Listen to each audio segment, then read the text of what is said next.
And Richie on BBC Radio Sheffield with Endless Love at 28 minutes past 10. Well, it's a harmonica, a science fiction book, a photograph, and a man who is off to Northern Ireland. He's my guest in the studio. He's Harrison Carter, and he's joining me now. Harrison, tell me, reassure me, how old are you? I'm 17. How does it feel to be 17? I love it. Yeah. Yeah, I love being 17, yeah. Is it true, when you were coming on to do this interview with me, you talked to Paul Scriven, the leader of the council in Sheffield? I did, yes. What did he say to you? Well, I asked him for his advice on this interview because he told me he'd done it before, and he said, Rony, that he complimented you very much, said that with these objects, you leaded him down some avenues in his life he would have never been down before. Good for you. And give him olive when you see him. Absolutely, yeah. He gave the boldest of interviews I've heard from somebody for a long time. He was terrific. So if you're as good as Paul Scriven, you'll end up leading Sheffield Council. Would you like to do that? I'd be interested in doing that, definitely. You're interested in politics, aren't you? Yes. My main interest in terms of university would be to do medicine. But politics, as I've always said before, is something you can get involved in at any stage of your life. And having genuine views, which I have, I think will kind of promote me to go down the road of politics sometime in my life. He's here in the studio with his objects and the story of his life, and that will start part one, or part two as it turns out to be. Harrison Carter, member of the UK Youth Parliament, BBC Radio Sheffield. On Sunday morning at 25 minutes to 11, this is where a friend, well, I hope it's going to be a friend, comes into the studios of Radio Sheffield with three objects to talk about them and to tell us something about the stories of their lives. We've heard from Harrison Carter already. He's spoken to us and he's told us he's 17, and he's brought in some objects. Now I think it's the time to take the first of those objects and begin to talk around it. Okay, the first object I've brought in is a harmonica, and that's because of my interest in music. Growing up, music was being played all around the house. My dad himself is a singer. He sings in pubs and clubs quite regularly. And what name does he sing under? He's Chris Carter. Is he? Yeah. Mm. Does he get a lot of following in the pubs and things? He's only just started, but people, he said he was in the pub last night and people were shaking his hand afterwards. People were very happy with him. He sings a lot of Rod Stewart songs. Does he? Yeah. And if he turned up in a radio station on a Sunday morning, would he come in and sing for us? Of course he would, yeah. Who's that bloke behind you through the glass out there? That's my father. That's Chris Carter, yep. He thought by sitting there staring at me he could phase me out. I think you're right. But I think we've made him look a chuff, don't you? We'll see what we can do. Is he a nice man, your dad? Very nice man, yeah. Does he support you in your own musical life? Yes, very much so. We, kind of going down the family, we've all been very musical. I play the piano and violin, and I sing as well. I sing in a church choir. I've done that for 7 years now. I also play in an orchestra. My music is, I think, very much different to his. But Rod Stewart's an old man, isn't he? Yeah, well, he's 60, 65, isn't he? Something like that. Yeah, must be. Yeah, but he's still touring. So still getting the girls as well, isn't he? Yes. Is your dad still up for that or not? I'm not sure. I think he's happily married. Is the harmonica something you can play yourself? I can't play it myself, no. The only reason why I bought this in was because it's easy to carry. I couldn't bring a piano in, so I brought the harmonica. So whose harmonica is it? This was given by my nana. She gave me this. She's in Mablethorpe at the moment, so she can't listen. But she gave me this harmonica. She bought it from somewhere abroad. I can't remember where. Would you be disappointed to know that you couldn't ever learn to play it? Perhaps. I'm not sure whether I can't learn to play it. I've never tried. Right. Never tried to do it. Okay, so he's got the musical instrument, his harmonica. He's also brought in two other objects and the story of his life. Go back to the very beginning. You're a twin, aren't you? I'm a twin, yes. Christina's my twin. What's she like?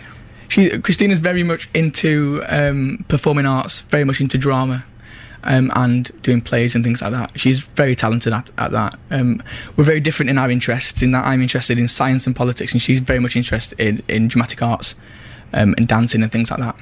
What's it like? I mean, what's it done to you having a twin, do you think? Having a twin, you're always able to share something with somebody else, because... Well, I mean, I don't want to say I feel uncomfortable around other people, but the person who you'd want to talk to the most about anything would be your twin. And can you do that? Yeah, quite easily. And she can do the same to me, yeah. No secrets from each other? No. I mean, if there are secrets, girl secrets, boy secrets. Are there? Yeah, well, because we're two different genders, so obviously some things she may not want to discuss with me, but a lot of the time, because we're the same age as well, it's someone to relate to. When you're together, who takes the lead in conversations and things? Probably she does. Does she? Yeah. Does she? Yeah, well, she's a minute older than me, so... A minute? Yeah. And how do people treat you? Do they assume that you're the same? Did you get dressed the same when you were kids? No, well, actually, there's a picture on my nan's bedside table example of me and her when we were very, very young, weeks old. We were the same, but she was in a pink outfit, I was in a blue outfit. Right, so already the gender gap was breaking. Yes, it was, yeah. And my guest today, we're talking to Harrison Carter, member of the UK Youth Parliament, the story of his life and times and the things he can't do with the things he's brought in. John Waite, Missing You at 18 minutes to 11 on BBC Radio Sheffield. Well, in the studios with me is a member of the National Youth Parliament. And you're saying I've never heard of it. No, I don't think people might have done. No? I've not said it right, either. That's not what it's called. The UK Youth Parliament. Yeah. What is it then? It's an organisation set up for members of society who are between the ages of 11 and 18, and it's about giving them a national voice on a political stage. We have elections every year. We're a democratically elected society, and it was founded in 1997 by a Conservative Member of Parliament called Andrew Rowe, and from them it's just progressed as one of the main voices of young people in this country. And you're an elected representative at that Parliament? Yes, I'm an elected representative for Sheffield. And you're also their media... I'm also the media representative for Yorkshire and Humberside. Right. UKIP is, in most people's minds, is the bunch of people who believe they don't like the Germans, isn't it? Well, some people call us... Some people might say that, I wouldn't comment. Some people call us UKIP as well by accident. We had a government minister last year at our annual sitting who said, "Thank you, UKIP." To which there was howling in the auditorium. I assure you of that. And as I understand it, it works. You've explained the election system, and there are 500 members. Is that there right? are 500 members from across the country, yeah. And yet it's not political. It's not party political. It's political in the sense of issue-based politics. So, because many young people haven't yet decided what party they would like to support, it would be wrong for us to publicly announce, perhaps, or to encourage them to support a party. Do you have a party political side to you? Yes, I do. For example, in the general election, I campaigned for a political party. Are you allowed to say it? Yes, I campaigned for the Labour Party. Did you? Yes. Well, you had a good night then, didn't you? Yes, we did. Well, in some cases. Why did you want a Labour government return? Some cases. My politics is very much... I see it as like kind of heavily policy based, and what I was hearing from most of the political parties was very much spun lines of, well, it was political spin, I thought. Was it? They were doing it, but not Labour. Well, I think Labour were, and I think Labour since 1997 to 2010, I think they were the party of spin. I mean, we had Lord Manderson, Alistair Campbell, but from Gordon Brown, I heard a lot of substantial policy, and although I've got no grievances somewhat with the Conservatives and Liberal Democrats, my alignment on a political spectrum would be more to the Labour Party. The list of people you met is very impressive, but they are almost all Labour people. The names are strange names, forgotten names almost now. Lord Adonis is in there, Ed Miliband, David Miliband, James Purnell, Harriet Harman, Rowan Williams. Yeah. Lefty Archbishop, I think. Gordon Brown, you met Gordon Brown. Yeah, the reason why I met those, which is basically the ex-cabinet, was because I've been a member of the Youth Parliament since February 2009, so the senior politicians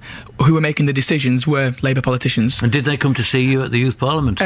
We had a few people come to see us at the annual sitting. We've had a few people in Sheffield come to see us. David Blunkett and people like that? Yeah, Nick Clegg. Who's your hero of all these people? My hero? Don't you believe in heroes? Well, I'm not sure if one of those are my heroes. No, they're not. No. And have you been reading the Mandelson diaries? I haven't. I've been reading odd excerpts in the Times. Do you find them very, very, very boring? Do you think he's a deceitful, or do you like him? No, I don't. I've always liked Lord Mandelson. You have liked him? I've always liked him, but have but I've got no interest in these diaries whatsoever. But you've liked him. What's that about then? I'm not sure. I don't. Well, do you admire his cunning, his charm? Well, I think maybe it's the. I did not expect you to say that. No, I'm absolutely gobsmacked, I think. Maybe it's the polarity in his personality. You've got a very, as you say, very cunning, quite intimidating man. And on the other side, you've got a very charming man. And perhaps that's what I like about him. In the studio is my guest today, the last person in Britain to like Peter Mandelson. That may not be true, and I may need to take a bit more care with what I'm saying. Chance of me finding.